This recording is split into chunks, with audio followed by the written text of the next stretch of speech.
Okay, then the next part of visual and oral learners. I changed some files yesterday because of Redman's comments. You will see. And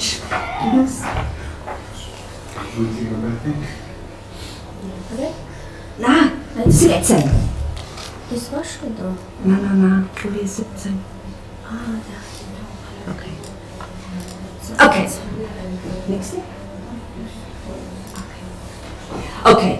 The audience cannot read what is written there because it's too small, but I'm sure we all can get the presentations, and so I will read what there's written. General distinctions, what are they? There is a myth years ago in the 90s. The myth is the digital generation takes to e-learning like ducks to water. And reality is, it's not true. It's a great disappointment because there are huge investments made in technology, beginning with the Telecommunication Act of 1996, in public schools with often negative results. Leisure times tech skills don't translate to educational and training use of technology. Fast learning doesn't translate into academic reading. Reading proficiency dropped from 40% to 35% from 1992 up to 2008. And intellectual habits such as deep reflection decrease with increased time spent on browsing, blogging, twittering, and Facebook. It's written in the book from Mark Bauerlein, Chronicle of Higher Education. But not quite. Not quite. Students do want to be connected, but principally to one another and not with school. They want to be entertained, principally by games, music and movies, and not with school lessons. And they want to present themselves and their work. E-learning at its best is seen as a convenience, and at its worst as a distraction. Next. So, improving performance, integrating visual components. Neuroscience has revealed that 90% of what the brain processes is visual information and oral information. One's primary learning modality at present is visual. Therefore, as a result, teachers should complement text-based presentations with visual components. This adds context to the written and spoken word, provides a structure for learning when a task cannot be completed for learning through a series of steps. Bottom line, different ways of knowing and understanding demands different ways of learning and teaching. I only can speak for Germany, and the German Federal Office of Education, surprisingly, realizes 2012 that new ways for teaching are necessary. They realized that digital technology as a separate subject is not enough. The change of educational system is necessary, surprise, surprise, and digital technology should be used in all courses and in all subjects. Scholars will be instructed through the eye and the ear, and it is possible to teach every branch of human knowledge with the motion picture and sound, and the result is our school system will be changed completely. And why should we use audio, visual and digital technologies in teaching? To engage more of the learner's senses, to build multiple cognitive connections to the content, to address the auditory or visual strength of many students. Audio addresses the needs of the auditory learner and adds dimension to instruction of all learners. Visual content is articulated, clarified and enhanced visually. Digital continue to replace traditional audio visual media. That's it. And starting with primary school, what does it mean? We discussed the last days, and I said, in my opinion, it's a generational thing, because when you start educating in primary school with digital media, on the picture you can see here, it's a normal classroom, as you know it all, know them all, with the boards used since decades and a smart board to use for new technology, to show pictures, to show films, whatever. And using only digital technology, you have the problem. Students, pupils need help at home. What if the parents cannot help their kids with only digital technology used?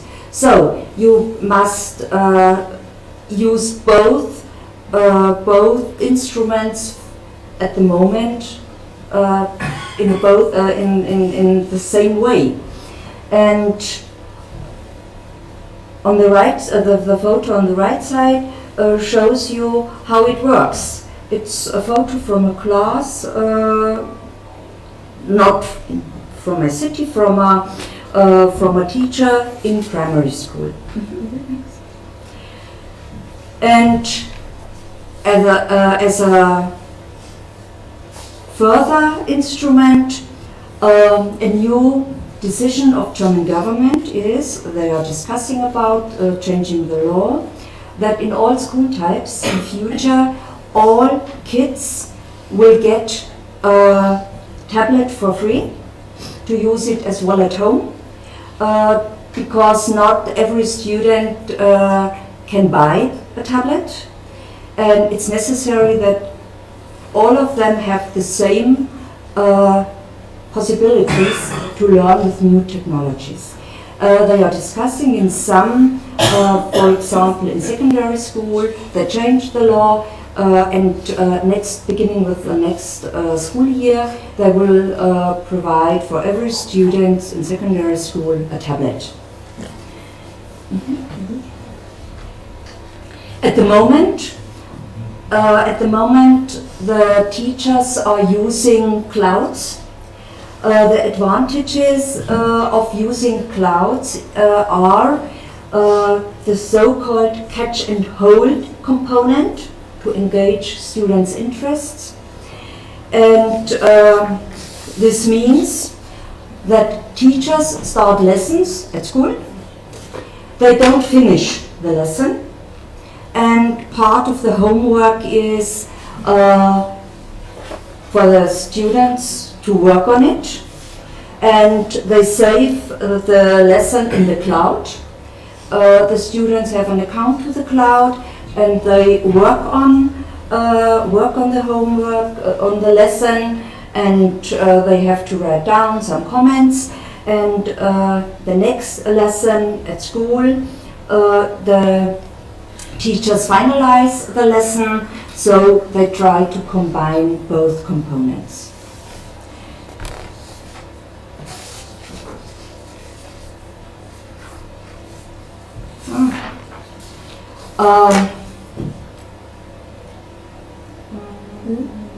Weiter? Ist was? This we don't need because I changed something. So, in Germany we have, this is one platform, it's not important for you because it's only in German. We as a government supports a company, and this company provides all lessons of all school types from a whole year in this free internet platform. The internet platform is called the Simple Club, and teachers are asked to use it because each lesson is explained in a short video. Where young people explain with simple word in visual and oral explanations the theme of the lesson. And one of the homework is to watch this video at home. It's provided at this platform and to write a comment down what is better, the explanation from the teacher or the explanation from this video, and what do you like more. And the result is that mostly the students tell the video is more better because it's explained from a very young guy, and this is one of the problems. Our government cannot provide with a finger snap to have all the lessons with videos in new technologies, so they support a private company to produce those small films, and they are officially used and officially supported by government. Next. So, we talked about new skills, technology, digital technology, and working environment. And you all know, I'm sure, it's called Industry 4.0 or Working Environment 4.0, and terms such as Industry 4.0 or Working Environment 4.0 play a dominant role in public debates at the moment all over the world. And it is clear that the ongoing digitalization will have large effect on the future working environment. And what we are talking about is teaching our children. And at the end, when they leave school, they must do a job. And with this job, they have to earn money for to pay for all the things in their life. And you all know the World Economic Forum in Davos. And the founder, Klaus Schwab, is a German economic scientist, and he says the fourth industrial revolution is not only changing the world of work, it is also creating a tremendous need for new skills, bringing us a global talent crisis. We need a new way of thinking and a real revolution to adapt our education systems to the demands of the future. What does this mean? Zurück. What does this mean? For example, think about driving with autonomous cars. a few weeks ago, I saw a report in TV about the efforts for supertankers to drive autonomous, in the sea, to ship autonomous, not to drive, to ship autonomous in the sea. And those supertankers normally need staff, it depends on the height, 15 up to 25 persons on the ship, a captain, some crew, technicians, to ship through the ocean. And a company in Japan planning that 2025 they will use a lot of autonomous supertankers, and they are searching on it and developing on it. And they developed a completely, at the moment, and they test it and use it, a completely autonomous supertanker with no person on it, shipping through the sea. And in the center for programming that this supertanker can ship, there are 3,000 programmers programming and watching and checking and doing everything what's necessary that this supertanker can ship without stuff. So you don't need a technician with some crafts to repair something, to repair a motor or whatever, but you need 3,000 digital, completely digital friendly and well-educated persons to do all the work that this ship can drive, can ship, or cars or whatever. Next. So it's necessary to train all the skills in our schools for the students to train on as early as possible, to train on the digital skills. And European Union is providing a site. I know, you know it? No? Okay. This site is open for every teacher and educators, and it's called Digital Competence Framework for Educators. And this site is is a framework describing what it means for educators to be digitally competent. And it provides a general reference frame. I read it because you can't read it in the audience. It provides a general reference frame to support the development of educator-specific digital competences.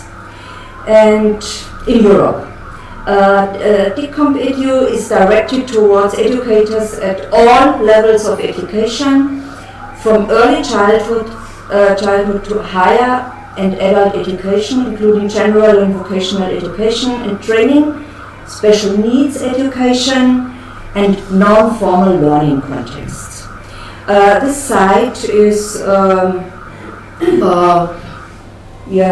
I think you should visit this site, and I'm sure it will be bigger and bigger the next years.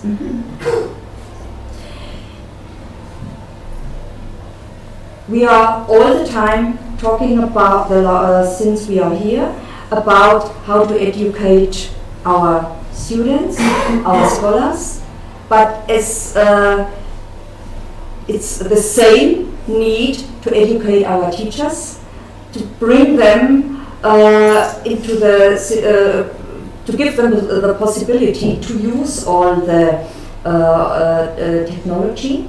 For example, when I'm here, I'm 59 and I need help with Ivan and Cher. Please help me that I can do my work. I'm not able to work with it. It's the thing for generation. The new generation will be will be able to easier handle all the problems they have. I hope so. And I think, in my opinion, as an elder woman, new technologies, digital technologies, it's not a possibility, it's a must. It's a must for everybody living on this world to deal with it, to use it, because in future there is no chance. And Miriam showed us what possibilities and what skills are first, what skills are necessary, and then what possibilities you have. So, all life is learning. It never stops. Thank you.